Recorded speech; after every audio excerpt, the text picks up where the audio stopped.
أما بعد فأعوذ بالله من الشيطان الرجيم بسم الله الرحمن الرحيم إن الله وملائكته يصلون على النبي يا أيها الذين آمنوا صلوا عليه وسلموا تسليما الصلاة والسلام عليك يا سيدي يا رسول الله وعلى آلك وأصحابك يا سيدي يا حبيب الله السلام علیکم ورحمۃ اللہ وبرکاتہ۔ سورۃ القحف کا کچھ مضمون عرض کر کے پھر بقیہ انشاءاللہ آغاز تراویح کا خلاصہ بیان کیا جائے گا۔ سورۃ القحف یہ مکی صورت ہے، ترتیب نزول کے اعتبار سے 69ویں نمبر پر ہے اور قرآن مجید کے اعتبار سے ترتیب سے 18ویں نمبر پر ہے۔ اس صورت میں اصحاب کہف کا ذکر ہے، اس لیے اس کو سورۃ القحف کہتے ہیں۔ اس صورت مبارکہ میں قرآن مجید کی حقانیت، حضرت موسیٰ علیہ السلام، خضر علیہ السلام، ذوالقرنین، آدم علیہ السلام اور ابلیس کے قصے موجود ہیں۔ روایت مبارکہ میں آتا ہے، حضرت ابو درداء رضی اللہ تعالیٰ عنہ فرماتے ہیں، نبی کریم رحیم صلی اللہ تعالیٰ علیہ وسلم نے فرمایا، جس شخص نے سورۃ القحف کی 10 آیتیں حفظ کر لیں وہ دجال کے فتنے سے محفوظ رہے گا۔ حضرت ابو سعید خدری رضی اللہ تعالیٰ عنہ بیان فرماتے ہیں، رسول اللہ صلی اللہ تعالیٰ علیہ وسلم نے فرمایا، جس شخص نے جمعہ کے دن سورۃ القحف کو پڑھا اس کے لیے 2 جمعوں کے درمیان نور کو روشن کر دیا جائے گا۔ پھر ابتدا میں اللہ رب العزت نے فرمایا کہ قرآن یہ اللہ کی جانب سے ہے، جو ہر قسم کی غلطی سے پاک ہے، اصلاح کرنے والی کتاب ہے اور اللہ کی پکڑ سے ڈرانے والی کتاب ہے، اور جو صالحین ایمان والے ہیں ان کے لیے اس میں مصدع ہے۔ اور فرمایا جو لوگ بغیر کسی علم کے اللہ کی طرف اولاد کی نسبت کرتے ہیں یہ بہت بڑی جسارت اور جھوٹ ہے۔ اور فرمایا اے حبیب آپ ان کے ایمان نہ لانے سے غمزدہ نہ ہو، دنیا کی رنگینیوں میں گم لوگوں سے۔ پھر اللہ نے فرمایا کہ زمین کو خوبصورتی بخشنے والی چیز کو ہم نے پیدا کیا اور ہم اسے فنا بھی کریں گے۔ آیت نمبر 9 میں اصحاب کہف کا ذکر ہے۔ یہ چند نیک نوجوان تھے۔ دقیانوس ایک بڑا ظالم جابر بادشاہ تھا، جس نے لوگوں کو قتل کروانا شروع کیا اور جو الوہیت وحدانیت کا بول بات کرتے تھے ان کے خلاف اس نے کریک ڈاؤن شروع کیا اور ان پر ظلم و ستم کیا۔ تو یہ اصحاب کہف یہ جو 9 جوان تھے، نوجوان سے مراد جوان تھے، صالح تھے، ایمان والے تھے، یہ وہاں سے نکلے اور انہوں نے ایک غار میں آ کے پناہ لی۔ اس میں پھر انہوں نے دعا کی، یا الہی ہمیں اس کے فتنے سے محفوظ فرما، ہماری حفاظت فرما۔ پھر اللہ رب العزت نے غیبی ان کی حفاظت فرمائی، ان پہ اللہ نے نیند مسلط کر دی، 309 سال تک اسی غار میں رہے، 309 سال تک۔ اللہ رب العزت ان پر روشنی بھی فرماتا اور دھوپ سے بھی ان کی حفاظت فرماتا اور ان کی کروٹیں بدلتی رہتی۔ اللہ ان کی کروٹیں بدل دیتا تھا کہ ایک ہی کروٹ پر لیٹے ہوئے ان کو کوئی مسئلہ نہ پڑ جائے، کوئی ان کا حصہ ڈیمیج نہ ہو جائے، کوئی نقصان نہ ہو، کروٹیں ان کی بدلتے رہتی حالت نیند میں۔ تو اللہ رب العزت نے 309 سال بعد ان کو زندہ کیا۔ اور اصحاب کہف کا ایک کتا بھی تھا ان کے ساتھ، جو ان کی غار کے منہ کے آ کر بیٹھ گیا، چوکھٹ پہ آ کے بیٹھ گیا۔ اور یہ جو کہ نیک لوگ تھے، صالحین تھے، تو اللہ رب العزت نے ان پر فضل فرمایا، اور اس کی وجہ سے، ان کی وجہ سے جو ان کا کتا تھا اس کی بھی حفاظت فرمائی۔ اور علماء مفسرین نے لکھا ہے کہ یہ اصحاب کہف کا کتا کل قیامت والے دن بروز محشر جنت میں جائے گا انسان کی صورت میں۔ نیکوں کے پاس بیٹھنے والا، ان کی خدمت کرنے والا، ان کی حفاظت کرنے والا کتا ہو، اللہ اس کا ذکر قرآن میں فرما دیتا ہے، تو کوئی انسان نیکوں کے پاس بیٹھتا ہوگا کہ عظمت و شان ہوگی۔ اتنی عظمت اور شان ہے ایمان والوں نیکوں کی۔ اللہ اکبر۔ پھر 309 سال بعد ظالم جابر بادشاہ ختم ہو گیا، حکمرانی ختم ہو گئی۔ جب ان کو ہوش آیا نا تو ان میں سے ایک شخص کو کہنے لگے کہ ایسے کرو کہ بازار میں جا کے کوئی چیز لے کر آؤ۔ اب جو ان کے پاس سکہ تھا وہ 309 سال پرانا تھا۔ جب بازار میں گئے تو سارا نقشہ ہی بدل چکا تھا۔ وہ سکہ دکھایا تو لوگوں نے توجہ کی، انہوں نے کہا یہ تو بڑا پرانا سکہ ہے، اس کا مطلب ہے کوئی بات ہے۔ پھر ان کا پیچھا کیا، ان سے سارے معاملات پوچھا، انہوں نے بتایا کہ ہم تو اتنے سال غار میں ہی پڑے رہے، اللہ نے ہماری حفاظت فرمائی۔ پھر ان کے لیے بڑا اچھا اہتمام کیا، انعام و اکرام کیا۔ پھر وہیں جا کر انہوں نے بنا لی جہاں یہ تشریف فرما تھے، اللہ نے پھر انہیں وفات دے دی۔ اور جو ان کے ماننے والے لوگ تھے جنہوں نے ان کی عظمت کا اقرار کیا، انہوں نے پھر جہاں ان کا وصال ہوا وہ فکر کی کہ کیا کریں، یہاں کوئی گنبد بنائیں یا کوئی عمارت قائم کریں، کوئی اس طرح کی چیز ہونی چاہیے تاکہ علامت ہو کہ یہاں پر اللہ کے نیک بندوں کا بسیرا تھا، نیک بندے رہتے تھے۔ پھر وہاں پر ایک مسجد تعمیر کی گئی تاکہ جو لوگ آئیں مسجد میں اللہ کی عبادت کریں، اصحاب کہف کے لیے بھی دعا کریں، ان کی عظمت اور شان کو پہچانیں، اللہ رب العزت ان کو مرنے کے بعد ثواب عطا فرماتا رہے۔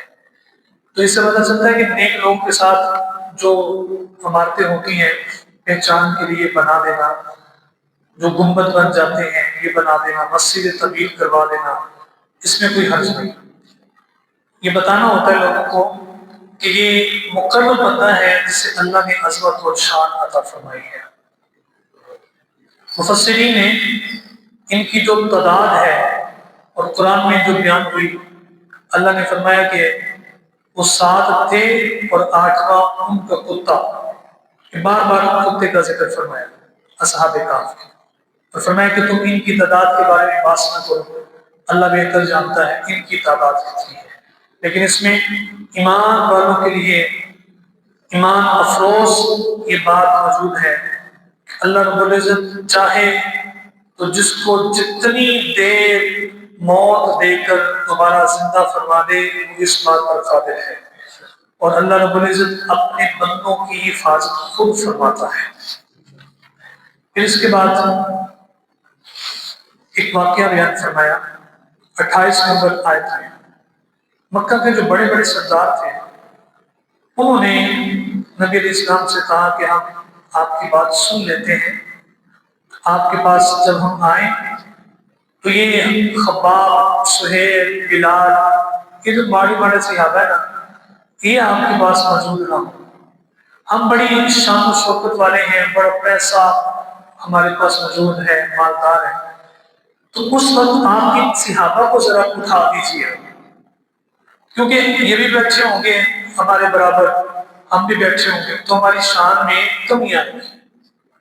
اللہ رب العزت نے اس بات کو ارشاد فرمایا، فرمایا محبوب علیہ السلام آپ اپنے ساتھ ان لوگوں کو لازمی رکھیں جو صبح اور شام اپنے رب کی عبادت کرتے ہیں۔ حضور یہ بلال، یہ جو بلال حبشی ہیں، سہیب ہیں، یہ خباب ہیں، یہ صبح شام اللہ کی عبادت کرتے ہیں، اگرچہ مالی طور پہ کمزور ہیں، آپ سرداروں کو کہہ دیں اگر آنا ہے تو آ جاؤ، ان کو نہیں میں اٹھاؤں گا، اگرچہ یہ مالی طور پہ کمزور ہیں لیکن عبادت ریاضت میں اللہ نے انہیں بڑا فضل اور شرف عطا فرمایا ہے۔ اور بنی آدم کی تقریم کا عزت کا معیار بھی یہی ہے۔ قرآن نے واضح طور پہ فرما دیا کوئی پیسہ دولت کوئی عہدے والا بڑا نہیں ہوتا، فرمایا ان اکرمکم عند اللہ اتقاکم، تم میں سے عزتوں کا تاج اللہ نے اسے دیا ہے جو سب سے زیادہ اللہ سے ڈرنے والا ہے، جو متقی ہیں، جو پرہیزگار ہیں۔ پھر اس کے بعد آیت نمبر 29 میں یہ بتایا کہ جہنمیوں کو پگھلے ہوئے تانبے کی طرح گرم مشروب پلائے جائیں گے، جہنمیوں کو یہ سزا ملے گی۔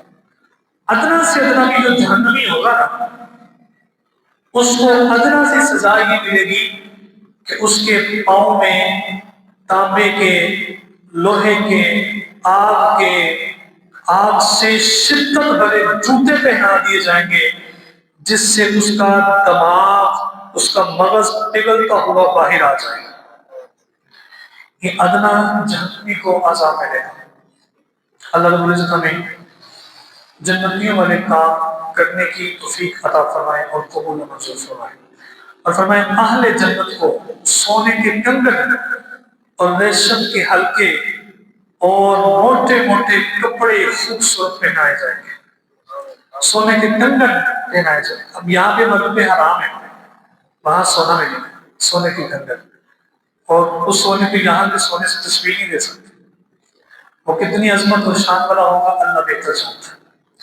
جنتی ایسے بیٹھا ہوگا، سامنے پرندہ اڑا ہوگا، کہے گا اس کا گوشت کاش میں کھا لیتا، گناہ ہوا گوشت سامنے آ جائے، دل کرے گا فریش جوس پینا ہے، فریش جوس، فریش جوس سیب کا مانگے گا، انگور کا، کسی بھی چیز کا، وہ فریش جوس سامنے آ جائے، کسی بھی چیز کا گوشت مانگے گا، کھانے کے لیے چاہے گا، وہ سب اب جب کھائے گا تو بیکار آئے گی، کھانا ہضم ہو جائے گا۔ وہاں پہ پخانا پیشاب والا سسٹم نہیں ہے، وہاں پہ کس طرح کھانا، کیونکہ وہاں پہ جو حقیر چیزیں ہیں وہ ہیں ہی نہیں، وہاں پہ بدبو نہیں ہوگی، پسینے کی خوشبو ہی خوشبو ہوگی، اس طرح کا سسٹم ہی نہیں ہوگا، اور ڈکار بھی جب آئے گا تو خوشبودار ہوا اس سے نکلے گی، خوشبودار ہوا۔ وہاں پہ کتنا اعلیٰ تصور ہے، ایسے محلات ہوں گے جنات تجری من تحتها الانہار، نیچے نہریں بہ رہی ہوں گی، سبزہ ہوگا، دودھ کی نہر، شہد کی نہر، شراباً طہورا کی نہر وہاں پہ موجود ہوگی، یہ جنتیوں کو انعام ملے گا۔ تو اس لیے جنتیوں والے کام زیادہ سے زیادہ کرنے چاہیے۔ پھر ہر پھل میں، ہر کھانے میں 70 قسم کے ذائقے ہوں گے، 70 قسم کے ذائقے۔ پھر اللہ رب العزت نے آیت نمبر 35 میں ایک بڑا کمال واقعہ ارشاد فرمایا، یہ دو لوگوں کا واقعہ ہے، ان میں سے ایک شخص جس کا انگوروں کا باغ تھا، چاروں طرف سے کھجور کے درختوں نے انہیں گھیر رکھا تھا، درمیان میں کھیتی تھی اور بیچ میں دریا بہہ رہا تھا، اور ان باغات نے بہت عمدہ فصل دی۔ ایک دن یہ شخص کہنے لگا اپنے دوسرے ساتھی سے، کہنے لگا میرا مال اور افرادی قوت تجھ سے زیادہ ہے اور مجھے یقین ہے کہ یہ باغ کبھی برباد نہیں ہوگا، اول تو مجھے قیامت کا یقین نہیں، قیامت آ بھی گئی مجھے کچھ نہیں ہوگا، میرے پاس اتنا مال ہے، اتنی قوت موجود ہے۔ تو وہ جو دوسرا تھا نا، اس نے یہ بات بیان کی، اس نے کہا تو اپنی اصل بھول گیا ہے، تو کچھ بھی نہیں تھا، اللہ نے تجھے سارا کچھ عطا کیا، آج تو اپنی اصل بھول گیا۔ کمی لوگ جب بڑے ہو جائیں اور خاندانی نہ ہو، تربیت تعلیم نہ ہو، وہ اپنی اصل کو بھول جاتے ہیں، فرعونی ذہن کے بن جاتے ہیں۔ بڑے بڑے بکریاں چرانے والے چرواہے جب شہر میں آ کے بڑی بڑی عمارتیں تعمیر کرتے ہیں تو ان کا ذہن فرعونی ہوتا ہے، الا ماشاء اللہ جسے اللہ بچا کے رکھے۔ اپنی اصل بھول جاتے ہیں کہ ہم کیا تھے اور کیا سے کیا بن گئے، اللہ کا فضل ہے۔ لیکن جو اپنی اصل کو یاد رکھے، بڑا ہونے کے باوجود بھی لوگوں کی خدمت کرتا رہے، ان پر شفقت کرتا رہے، مہربانی کرتا رہے، تو اللہ اس کو دی ہوئی نعمت کبھی واپس نہیں لیتا۔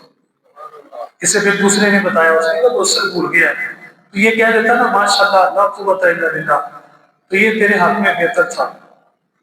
اور کہنے لگا اگرچہ میں مال اور اولاد میں تجھ سے کم ہوں، لیکن میرا ایمان ہے کہ اللہ تعالیٰ مجھے اس سے بہتر نعمتیں عطا کرے گا، اور آسمان سے کوئی آفت آئے گی، تیرا باغ تو تباہ و برباد ہو جائے گا، لیکن میرا باغ اللہ بچائے گا۔ ایسا ہی ہوا، اس کا جو باغ تھا تباہ و برباد ہو گیا، نہ شکری کی اس نے اپنے رب کی، آخرت کا انکار کیا۔ پھر دوسری مثال بھی اللہ رب العزت نے یہ بات بیان فرمائی، اسی کی تائید فرمائی۔ فرمایا اللہ تعالیٰ دنیا کی زندگی جو ختم ہونے والی ہے اس کی ایک مثال بیان فرماتا ہے کہ آسمان سے بارش نازل ہوئی، گھنا سبزہ نکلا، پھر وہ سوکھ کر چورا چورا ہو گیا جسے ہوا اڑا لے گی۔ تو فرمایا یہ مال، یہ بیٹے، یہ دنیا کی زندگی بھی ایسے ہی ہے، اگر یہاں پہ شکر ادا نہ کیا، اللہ کی بندگی نہ کی، تو کوئی ہوا آئے گی، کوئی بلا آئے گی، سب کچھ ختم ہو جائے گا۔ ہم نے دیکھا ہے زمانے میں بڑے بڑے سلطان بادشاہ رات کو قضا بن گئے، ایسا تقدیر نے پلٹا کھایا، جو حکمرانی کرتے تھے وہ فرش پہ آ گئے۔ کبھی بھی انسان کو متکبر نہیں ہونا چاہیے، اللہ کو نہیں بولنا چاہیے، اللہ جتنی مرضی نعمتیں عطا فرما دے اس کے حضور جھکنا ہی چاہیے۔ پھر اللہ رب العزت نے یہ بات ارشاد فرمائی، آیت نمبر 50 میں آدم علیہ السلام کے حوالے سے بیان فرمایا کہ فرشتوں نے سجدہ نہیں کیا۔ آیت نمبر 60 میں سیدنا موسیٰ علیہ السلام کے واقعے کو بیان فرمایا۔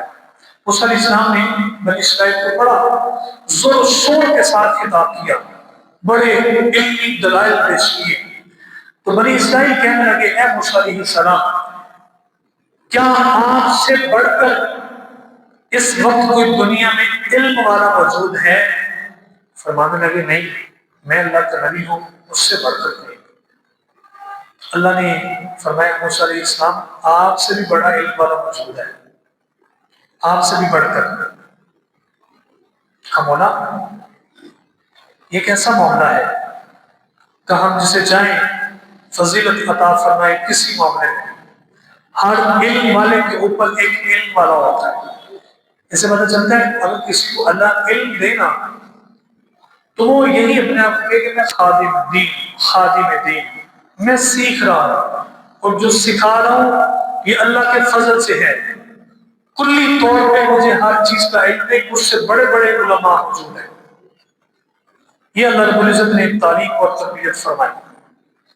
حضرت سیدنا موسیٰ علیہ السلام کی چاہت ہوئی کہ یا الہی میں ملاقات کرنا چاہتا ہوں۔ فرمایا ٹھیک ہے آپ ملاقات کر لیں، بتا دیا۔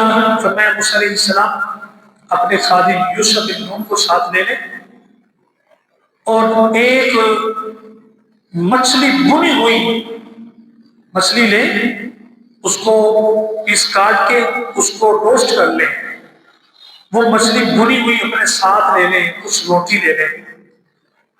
جہاں جس جگہ یہ مچھلی زندہ ہوگی اور سرنگ کے ذریعے پانی میں چلی جائے گی، سمجھ لیجئے گا کہ وہ جگہ ہوگی جہاں پر آپ کی اس شخص سے ملاقات ہوگی، اور وہ شخص حضرت خضر علیہ السلام تھے۔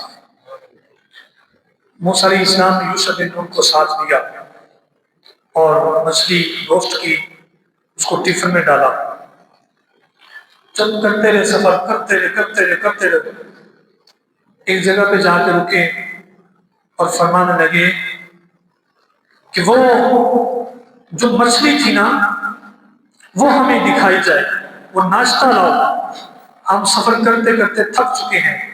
تو یوشع بن نون کہنے لگے اوہو، دوران سفر جب ہم چٹان کے پاس ٹھہرے تھے تو شیطان نے مچھلی کو مجھ سے بلا دیا، یعنی وہ فلاں جگہ تھی، مچھلی وہاں سے زندہ ہوئی، سرنگ میں چلے گئی، پانی میں چلے گئی، لیکن میں اس چیز کو بھول گیا۔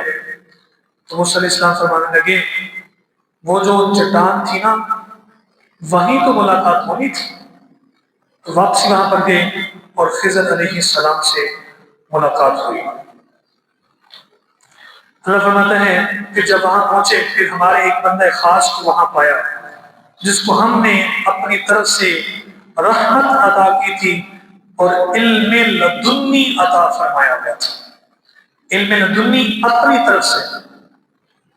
اور حضرت خضر علیہ السلام سے جب ملاقات ہوتی ہے تو موسیٰ علیہ السلام ان سے بات کرتے ہیں، اور حضرت سیدنا موسیٰ علیہ السلام اسے کہتے ہیں کہ تمہیں جو یہ علوم ملے وہ میں تم سے سیکھنا چاہتا ہوں۔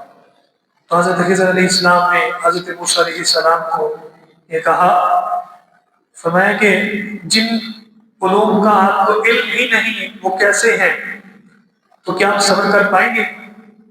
سیکھنا چاہتے ہیں آپ، اس حوالے سے معلومات لینا چاہتے ہیں، کیا آپ صبر کر پائیں گے؟ حضرت موسیٰ علیہ السلام نے کہا انشاءاللہ آپ مجھے ثابت کریں گے۔ حضرت خضر علیہ السلام نے فرمایا آپ ایک پیدل کرتے کرتے آ جائیں، اور فرمایا مجھے کسی چیز کا سوال نہیں کرنا، صبر کرنا، میں جو کرتا ہوں آپ نے صبر کرتے ہوئے دیکھنا، سوال نہیں کرنا۔ چلتے چلتے وہ دونوں موسیٰ علیہ السلام اور خضر علیہ السلام ایک کشتی میں سوار ہوئے، بڑی خوبصورت حسین و جمیل کشتی تھی۔ حضرت خضر علیہ السلام نے اس کشتی میں سوراخ کر دی ہے۔ موسیٰ علیہ السلام نے جب دیکھا نا تو خضر علیہ السلام نے فرمایا کہ موسیٰ علیہ السلام آپ نے بات نہیں کرنی، صبر کرنا ہے، میرے معاملے کو دیکھنا ہے۔ موسیٰ علیہ السلام بول پڑے اور فرمانے لگے یہ تو آپ نے بہت عجیب سا کام کیا ہے، اس سے تو جتنی سواریاں ہیں وہ ساری ڈوب جائیں گی۔ حضرت خضر علیہ السلام نے فرمایا میں نے آپ سے یہی تو کہا تھا، آپ صبر نہیں کر پائیں گے۔ تو موسیٰ علیہ السلام نے کہا اوہو، آپ میری بھول پہ گرفت نہ فرمائیں اور مجھے اپنے ساتھ رکھیں۔ پھر اس کے بعد چلتے چلتے ان دونوں کی ملاقات ہوئی ایک نوجوان لڑکے سے، خضر علیہ السلام نے اسے مار دیا، قتل کر دیا۔ تو موسیٰ علیہ السلام پھر بول پڑے اور کہنے لگے کہ اس کو کیوں مار دیا ہے؟ کہ میں نے آپ کو کہا تھا صبر نہیں کر پائیں گے، پھر آپ بول پڑے۔ تو کہا اچھا اب نہیں بولتا، اب مجھے ساتھ لے چلو۔ ساتھ چلتے چلتے ایک بستی میں پہنچے، وہاں سے کھانا مانگا گیا، انہوں نے کھانا نہ دیا۔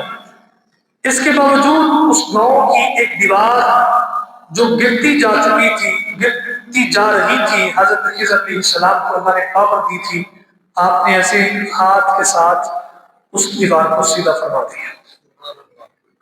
اللہ نے اپنے بندوں کو یہ طاقت دی ہوتی ہے، ان کے ہاتھوں میں کمال ہوتا ہے، ان کی نگاہوں میں کمال ہوتا ہے۔ حضرت موسیٰ علیہ السلام نے کہا آپ نے پھر ان بے لحاظ لوگوں کی مدد کی، مزدوری بھی نہیں لی جنہوں نے آپ کو کھانا بھی نہیں دیا۔ تو کہنے لگے خضر علیہ السلام اب آپ کا میرا راستہ جدا ہے، لیکن میں آپ کو تینوں کاموں کی حکمت بتا دیتا ہوں۔ کیا جو میں نے کشتی میں سوراخ کیے تھے نا، اب یہ کشتی جس کنارے جا کر لگنی تھی وہاں ایک ظالم جابر بادشاہ تھا، وہ ظالم شخص کسی کی بھی خوبصورت کشتی دیکھتا اسے ہڑپ کر لیتا، تو میں نے اس کو عیب دار اس لیے کر دیا کہ جب اس میں عیب ہوگا تو وہ اس کو نہیں لے گا، قبضے میں نہیں کر پائے گا۔ دوسرا فرمایا جس لڑکے کو میں نے مارا ہے اس کے ماں باپ مومن ہیں، اور مجھے اندیشہ تھا کہ کہیں یہ اپنے والدین کو راہ راست سے بھٹکا نہ دے، اس لیے اس کو قتل کر دیا، اور اللہ رب العزت اس کے بدلے بہترین انہیں نعم البدل عطا فرمائے۔ اور فرمایا گاؤں میں جو دیوار میں نے تعمیر کی وہ دو یتیم لڑکوں کی تھی، اور اس کے نیچے ان کا خزانہ دفن تھا، اور ان دونوں کا باپ ایک نیک شخص تھا، اور آپ کے رب نے چاہا کہ وہ جوان ہو کر اپنے رب کی رحمت سے اپنا خزانہ نکالے۔ یہ تینوں کام میں نے اپنی رائے سے نہیں کیے، یہ میرے اللہ کا حکم تھا، یہ اللہ کا حکم تھا۔ پھر آیت نمبر 83 سے حضرت ذوالقرنین کا واقعہ بیان ہوتا ہے۔ اللہ فرماتا ہے اللہ نے ذوالقرنین علیہ السلام زمین میں اقتدار عطا فرمایا، وہ اپنی مہم پر نکلے، طلوع آفتاب کی جگہ پہنچے، ایک قوم کو وہاں پایا جہاں سورج غروب ہوتا ہے، وہاں پہنچے، نکلتا ہے، وہاں پہنچے تو وہاں ایک قوم کو پایا جن پر سورج پوری آب و تاب کے ساتھ چمک رہا تھا، اور پھر وہ ایک مہم پہ نکلے اور دو پہاڑوں کے درمیان پہنچے۔ ان پہاڑوں کے اس پار ایک قوم تھی جو کوئی بات نہیں سمجھتی تھی۔ انہوں نے کہا، اے ذوالقرنین، یاجوج اور ماجوج یہ جو قوم ہے اس زمین میں بڑا فساد کرتے ہیں، آپ ایسا کریں کہ ان کے درمیان اور ہمارے درمیان ایک دیوار کھینچ لیں۔ آپ نے فرمایا اللہ نے مجھے قوت عطا کی ہے، تم میری مدد کرو، میں دیوار کھینچ دیتا ہوں۔ تو دیوار کھینچی، اس میں سیسا بھی پگھلا کے ڈالا گیا تاکہ یاجوج اور ماجوج وہاں سے اس بستی کی طرف نہ آ جائے، اور تانبا بھی اس میں پگھلا کے ڈالا گیا۔ تو ذوالقرنین علیہ السلام نے فرمایا یہ میری رب کی رحمت سے دیوار بن گئی ہے، اور جب تک اللہ چاہے گا یاجوج اور ماجوج اور اس کی قوم تمہیں کوئی نقصان نہیں پہنچا سکتے۔ ایک مقررہ وقت ہے، اب یہ قیامت والا دن وہاں سے ظاہر ہوگا یاجوج اور ماجوج۔ پھر اس کے بعد آخری آیت میں اللہ رب العزت نے فرمایا، محمد علیہ السلام آپ فرما دیجئے میں تمہاری مثل بشر ہوں اور میری طرف اللہ کی طرف سے وحی آتی ہے، میں خدا کا بندہ ہوں اور تمہاری مثل بشر ہوں، یعنی جس طرح تم انسان ہو نا، میں بشر ایسے ہی ہوں، لیکن تمہاری اور میری بشریت میں فرق یہ ہے کہ اللہ مجھ پر وحی نازل فرماتا ہے، میں اللہ کا نبی بن کے آیا۔ یہ اللہ کے نبی علیہ السلام کی شان ہے۔ عام بشر میں اور خاص بشر میں زمین و آسمان کا فرق ہے۔ جولائی میں ہمیں اپنے آپ سے گھن آ رہی ہوتی ہے، پسینے کی بدبو برداشت نہیں ہوتی، بار بار شاور لیتے ہیں کہیں کسی طریقے سے کسی شخص کو ہم سے گننا، لیکن نبی علیہ السلام کی بشریت کا کیا عالم ہے۔ صحابہ کہتے ہیں ہمیں نبی صلی اللہ علیہ وسلم کو تلاش نہیں کرنا پڑتا تھا، جہاں خوشبو کے حلے آتے تھے ہم سمجھ آتے تھے سرکار یہاں تشریف فرما ہے، اور آپ کے جسم اطہر سے پسینہ جو نکلتا تھا مشک و عنبر سے بھی زیادہ خوشبو آتی تھی۔ حضرت ام سلیم آپ ان کے گھر تشریف لے کر گئے اور چمڑے کے بستر پر آرام فرمایا، گرمیاں تھی تو آپ کے جسم اطہر سے پسینہ نکلا، تو حضرت ام سلیم رضی اللہ تعالیٰ عنہ نے اسے ایک شیشی میں بند کر دیا، شیشی میں بند کیا تو آپ نے پوچھا سرکار کائنات صلی اللہ علیہ وسلم نے، ام سلیم یہ کیا کر دیا؟ حضور یہ بہترین خوشبو میں سے خوشبو ہے، جب میری بیٹیوں کی شادی ہوگی تو میں شادی میں گفٹ کے طور پہ عطا کروں گی، پسینے سے خوشبو آتی۔ آج جتنے گلوں میں خوشبو مہکتی ہیں یہ سارا سرکار کائنات صلی اللہ علیہ وسلم کے جس میں اطہر کے پسینے کا فیضان ہے۔ اللہ رب العزت نے یہ کمال۔ پھر سورہ مریم کا آغاز ہوتا ہے۔ سورہ مریم مکی ہے، ترتیب مصحف کے اعتبار سے 19ویں، جبکہ نزول کے اعتبار سے 44ویں سورت ہے۔ اس سورت میں حضرت مریم علیہ السلام کا ذکر ہوا، حضرت عیسیٰ علیہ السلام کا پیدائش کا تذکرہ ہے، حضرت یحییٰ علیہ السلام کو اللہ نے جو اولاد عطا فرمائی، بے موسمی آل عمران میں بھی اس کا ذکر گزر چکا ہے، اس کا تذکرہ ہے۔ حضرت بی بی مریم سلام اللہ علیہا کے حوالے سے اللہ رب العزت نے یہ بات ارشاد فرمایا کہ حضرت مریم کا ذکر ہے وہ گھر والوں سے دور چلی گئی اور باپردہ جگہ اختیار کی۔ ان کے پاس ایک فرشتہ انسانی شکل میں آیا اور کہا کہ میں آپ کے رب کا بھیجا ہوا ہوں، اور ان سے فرمایا کہ اللہ رب العزت آپ کو پاکیزہ لڑکے کی بشارت عطا فرماتا ہے۔ حضرت مریم کہنے لگی میرے ہاں لڑکا کیسے پیدا ہوگا، حالانکہ مجھے کسی بشر نے نہیں چھوا، میرا تو بیاہ ہی نہیں ہوا، میری تو شادی نہیں ہوئی، تو کیسے لڑکا پیدا ہوگا؟ تو وہ فرشتے نے کہا یہ اللہ کا فیصلہ ہے، طے ہو چکا ہے۔ پھر حضرت مریم علیہ السلام کو امید ظاہر ہوئی، امید لگی، اور وہ ایک دور مقام پر تشریف لے گئے کھجور کے درخت کے پاس، تو وہ کہنے لگا فرشتہ کہ آپ اس درخت کو ہلائیں، اللہ اپنا فضل فرمائے گا۔ تو مریم علیہ السلام فرمانے لگی میں اس سے پہلے مر جاتی، بولی بصری ہو جاتی۔ فرشتے نے ندا دی، فرمایا غمگین نہ ہو، اللہ رب العزت نے آپ کے نیچے نہر جاری فرما دی ہے، آپ کھجور کے درخت کو ہلائیں تو آپ کے اوپر تر و تازہ کھجوریں آئیں، کھائیں پیئیں، آ کے چنگی کریں۔ اور فرمایا جب پیدائش ہو جائے اس بچے کی تو کوئی بھی انسان آپ سے سوال کرے تو آپ کہہ دیجیے گا میں نے چپ کر روزہ رکھا ہوا ہے، نظر مانی ہے چپ، میں کوئی اس کا جواب نہیں دے سکتی۔ تو پھر کیسے اپنی عصمت اور پاکیزگی کی گواہی دینی ہے؟ تو کہا اس بچے کی طرف اشارہ کر دیجیے، عیسیٰ علیہ السلام کی طرف۔ جب آپ سے سوال ہوا مریم یہ بچہ کہاں سے لے آئی، فرمانے لگی اس بچے سے پوچھ لو، میں کچھ نہیں کہہ سکتی۔ اشارہ کیا موسیٰ علیہ السلام کو، موسیٰ علیہ السلام نے گود میں گھوڑے میں کلام کیا، آپ نے فرمایا میں اللہ کا بندہ ہوں، اس نے مجھے کتاب اور نبوت عطا کی ہے اور مجھے بابرکت بنایا ہے اور زندگی بھر نماز اور زکوٰۃ ادا کرنے کا حکم فرمایا ہے، میں اپنی والدہ کا فرما بردار ہوں۔ یہ حضرت عیسیٰ علیہ السلام نے اپنی والدہ کی عصمت کی گواہی۔ پھر 41 نمبر آیت میں ابراہیم علیہ السلام کا ذکر ہوا، فرمایا وہ بہت سچے نبی، اللہ رب العزت نے ان پر فضل فرمایا۔ پھر جو اپنے چچا آزر سے آپ نے فرمایا بتوں کی پوجا نہ کریں، اس کا ذکر فرمایا، اور حضرت موسیٰ علیہ السلام کا ذکر فرمایا کہ اللہ نے سیدنا موسیٰ علیہ السلام پر پوشیدہ بنایا۔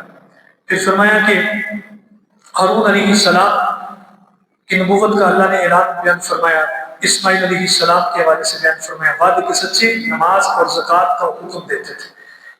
اس کے بعد اللہ رب العزت نے آغاز فرمایا، سورۃ طٰہٰ کا آغاز ہوا۔ سورۃ طٰہٰ یہ مکی سورت ہے۔ اچھا یہ جب سورۃ مریم نازل ہوئی نا تو ایک صحابی تھے حضرت سیدنا غسانی رضی اللہ تعالیٰ، تو یہ نبی اکرم صلی اللہ علیہ وسلم کے پاس آئے کہ حضور آج میرے گھر بیٹی پیدا ہوئی ہے تو مجھے بتائیں میں کیا نام رکھوں۔ فرمایا رات کو مجھ پر سورہ مریم کا نزول ہوا ہے، اپنی بیٹی کا نام مریم رکھا، اس نسبت سے ان کی بیٹی کا نام مریم رکھا۔ اور جب حبشہ کی طرف ہجرت کر کے مسلمان گئے نا تو پیچھے یہودیوں نے پیسے دے کر کچھ بندے بھیجے شاہ نجاشی کے پاس کہ یہ حبشہ میں جو لوگ آئے ہیں ہمیں دے دیں۔ شاہ نجاشی سامنے موجود تھا اور ان لوگوں نے بھی کہا، انہوں نے کہا اگر ان کا کلام سچا ہے تو ہم اپنا کلام پڑھتے ہیں، یہ کچھ پڑھ کے سنائیں۔ تو حضرت جعفر بن ابی طالب، حضرت علی المرتضیٰ رضی اللہ تعالیٰ کے بڑے بھائی، انہوں نے ساری سورہ مریم سنائی۔ شاہ نجاشی کی آنکھوں سے بھی آنسو بہ رہے تھے اور جتنے احباب تھے ان لوگوں کی آنکھوں سے بھی آنسو بہ رہے تھے۔ یہ قرآن کا ایک اسلوب اور نظام ہے۔ سورۃ طٰہٰ مکی صورت ہے، مصحف کے اعتبار سے قرآن مجید میں 20ویں نمبر پر ہے اور نزول کے اعتبار سے 45ویں نمبر پر۔ یہ جو طٰہٰ ہے یہ نبی اکرم صلی اللہ تعالیٰ علیہ وسلم کو اللہ رب العزت نے خطاب فرمایا۔ کفار قریش نے جب سرکار دو عالم صلی اللہ تعالیٰ علیہ وسلم کو لمبی لمبی نمازیں پڑھتے ہوئے دیکھا تو کہنے لگے جب سے آپ نے اپنے آباء و اجداد کا دین چھوڑا ہے بڑی سختی آپ کو پیش آ رہی، لمبی لمبی نمازیں پڑھنی پڑتی، ہم دیکھ لیں کچھ بھی نہیں کرتے۔ تو اس پر اللہ رب العزت نے یہ بات ارشاد فرمایا اللہ نے اس سورت کی پیشانی پر لکھ دیا ہے، اے طٰہٰ ہم نے یہ قرآن اس لیے نازل نہیں کیا کہ آپ کو سختی اور مشقت میں مبتلا فرمائے۔ فرمایا یہ قرآن کو نصیحت ہے اللہ رب العزت کی طرف سے۔ پھر 10 نمبر آیت میں حضرت موسیٰ علیہ السلام کا تذکرہ ہوتا ہے۔ وادی طویٰ میں جب وہ گئے اللہ رب العزت نے انہیں ندا عطا فرمائی کہ اے موسیٰ علیہ السلام میں آپ کا رب ہوں، آپ اپنے نالین اتارے، یہ اس کا ذکر ہے۔ اور پھر موسیٰ علیہ السلام سے اللہ رب العزت نے کلام فرمایا آپ کے عصا کے حوالے سے، فرمایا موسیٰ علیہ السلام وما تلک بیمینک یا موسیٰ، اے موسیٰ علیہ السلام آپ کے ہاتھ میں کیا ہے؟ آپ نے فرمایا یہ میرا عصا ہے، بس یہی جواب تھا، میرا عصا۔ لیکن موسیٰ علیہ السلام نے کلام زیادہ فرمایا یہ میرا عصا ہے، میں اس پر تکیہ لگاتا ہوں اور اس سے اپنی بکریوں پر پتے جاتا ہوں، اور یہ میرے اور کئی کاموں میں استعمال ہوتا ہے۔ اللہ فرمایا موسیٰ علیہ السلام آپ کے ہاتھ میں کیا ہے؟ تو کہہ رہے بس عصا ہے، لیکن لمبی گفتگو فرمائی۔ مفسرین نے اس کے حوالے سے لکھا اس لیے کہ جب یار سے محبوب سے باتیں ہوتی ہیں تو وہ مختصر نہیں ہوتی، چھوٹے سے سوال میں بڑے بڑے جواب دیے جاتے ہیں تاکہ کوئی زیادہ وقت سپینڈ ہو جائے، گزر جائے محبوب کے ساتھ۔ تو کہا اللہ سے کلام کی چاشنی ایسی تھی کہ موسیٰ علیہ السلام بار بار کلام کرتے رہے، کلام کو زیادہ کر دیا کہ اللہ کے انوار و تجلیات اور لطف سے زیادہ اپنے دل کو منور کر سکے۔ پھر اللہ رب العزت نے موسیٰ علیہ السلام کے حوالے سے بیان فرمایا، انہوں نے دعا کی ربی، اے میرے رب میرے لیے میرا سینہ کھول، میرے لیے میرا کام آسان فرما دے۔ یہ موسیٰ علیہ السلام کی دعا تھی، اور یہ بڑی اچھی دعا ہے، اس کو ماننا چاہیے۔ اللہ رب العزت سینہ کھول دیتا ہے۔ پھر آیت نمبر 38 میں موسیٰ علیہ السلام کی پیدائش کے وقت کا واقعہ ہے۔ فرعون کو خواب آیا کہ ایک ایسی اس نے چیز دیکھی، ایسا نظام ہونے والا ہے کہ اس کا جو تخت ہے وہ ختم ہو جائے گا، تباہ و برباد ہو جائے گا، الٹ دیا جائے گا۔ جب اس نے خواب یہ سنایا اپنے حواریوں کو، انہوں نے کہا کہ ایک شخص، ایک بچہ ایسا پیدا ہونے والا ہے جو تیری حکومت کو تباہ و برباد کر دے گا، تیرا تخت الٹ جائے گا۔ مشورہ کیا کیا کرے؟ تو اس کے جو پاس لوگ تھے، مشیر تھے، انہوں نے کہا ایسے کرو کہ اب کوئی بھی بچہ پیدا ہوگا نا اسے قتل کروا دینا، کوئی بھی بچہ پیدا ہوگا۔ پھر جب قتل کروانا شروع کر دیا، اب جو بنی اسرائیلیوں سے خدمت لے رہا تھا فرعون، وہ بوڑھے بوڑھے تھے، تو پھر کہنے لگا کہ یہ بوڑھے سارے اور بوڑھے ہوتے جا رہے ہیں، اگر ہم بچوں کو قتل کرنا شروع کر دیں گے تو ہماری خدمت کون کرے گا؟ تو پھر یہ طے ہوا ایسے کرتے ہیں، 1 سال بچے کو زندہ رکھیں گے، 1 سال اسے قتل کر دیں۔ اور اس نے اپنی جو خفیہ ایجنسی تھی ہر جگہ پہ پھیلائی، خبر پہنچ جاتی تھی فلاں کے ہاں اولاد ہوئی ہے، اسے اسی وقت مار دیا۔ اللہ کی شان دیکھیں، جس سال بچوں نے زندہ رہنا تھا اس سال حضرت ہارون علیہ السلام پیدا ہوئے، موسیٰ علیہ السلام کے بھائی، اور جس سال بچوں کو مارنا تھا اسی سال موسیٰ علیہ السلام کی ولادت ہوئی۔ جب آپ کی ولادت ہوئی نا تو آپ کی والدہ بڑی گھبرا گئی، خوف پہ طاری ہوا کہ میرا اتنا خوبصورت بچہ مجھ سے چھین لے گا۔ اللہ نے حکمت کے ساتھ فرمایا ایک ایسا کرے، تابوت تیار کروائیں، اس کو اس میں ڈال دیں، ڈال کر سمندر میں اس کو چھوڑ دیں۔ آپ کی والدہ پریشان ہوئی، پھر اللہ نے القاء فرمایا پریشان نہ ہو بیوی، آپ کے بچے کو آپ کی طرف ہی ہم لوٹائیں گے۔ دریا میں ڈال دیا۔ آپ کی جو بہن تھی وہ پیچھا کرتے کرتے اس تابوت کے پہنچی تو وہ دریا ایک نالی اس سے بہہ رہی تھی، اور وہ نالی جاتی تھی فرعون کے باغ پر۔ موسیٰ علیہ السلام کا جو تابوت تھا جس میں اب تشریف فرما تھے وہ اس نالی کے اندر آیا دریا سے، وہ باغ میں چلے گئے، وہاں فرعون اس کی بیوی موجود تھے۔ جب انہوں نے تابوت کو دیکھا تو کہا یہ بچہ ہے۔ فرعون کہنے لگا جب میں نے حکم دیا قتل کروانے کا تو یہ کیسے زندہ بچ گیا؟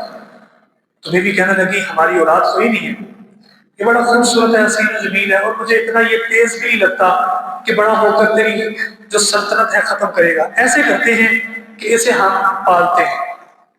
حضرت موسیٰ علیہ السلام کی بہن سارے معاملات کو دیکھ رہی تھی۔ اب اس وقت موسیٰ علیہ السلام کی بہن وہاں موجود ہے جب آپ کو پالنے کا کفالت کا ذمہ انہوں نے اپنے ذمہ لیا۔ موسیٰ علیہ السلام کو آپ کے لیے ایک دائی منتخب کی گئی کہ دائی کا دودھ پی لے۔ موسیٰ علیہ السلام نے دائی کے دودھ کو منہ نہ لگایا تو کہا جتنی بھی دائیاں ہیں سب کو بلا دو. سب دائیاں آ گئی. یہ میں بڑا مختصر عرض کر رہا ہوں. سب دائیاں آ گئی. موسیٰ علیہ السلام نے کسی دائی کو دودھ کو منہ نہ لگایا. تو وہ آپ کی بہن سارے معاملات دیکھنی تھی. انہوں نے بڑی حکمتانہ انداز سے اور بڑے دلیرانہ انداز سے یہ بات بیان کی وہاں پر.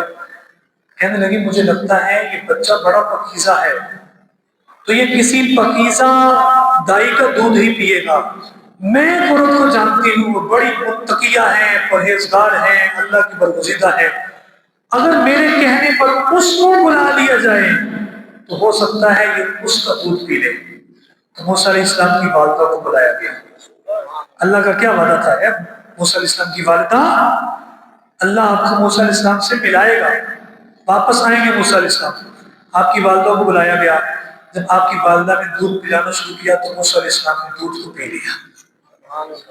پنگوڑے میں یہ سینس موسیٰ علیہ السلام کو اللہ رب العزت نے عطا فرمائی. یہ سارا اس میں ذکر ہوا. یہ اللہ کی عظمت اور شان کی نشانیاں ہیں. پھر موسیٰ علیہ السلام کے کوہ طور پر جانے کے بعد بچڑے کو معبود بنایا، اس کا ذکر ہوا. پھر آدم علیہ السلام سے جو استحادی لغزش ہوئی اس کے والے سے اللہ نے فرمایا انہوں نے جان بوجھ کے ایسا نہیں کیا، درخت کے پاس گئے اور اس کا پھل کھایا، بلکہ ان سے بھول ہو گئی تھی. اور اس میں اللہ کی حکمت تھی، وہ حکمت پہلے بیان کر دی چکی. آیت نمبر 124 میں اللہ رب العزت نے بڑا کمال مضمون بیان فرمایا. فرمایا جو ہماری یاد سے غافل رہے گا اس کے لیے معیشت تنگ کر دی جائے گی.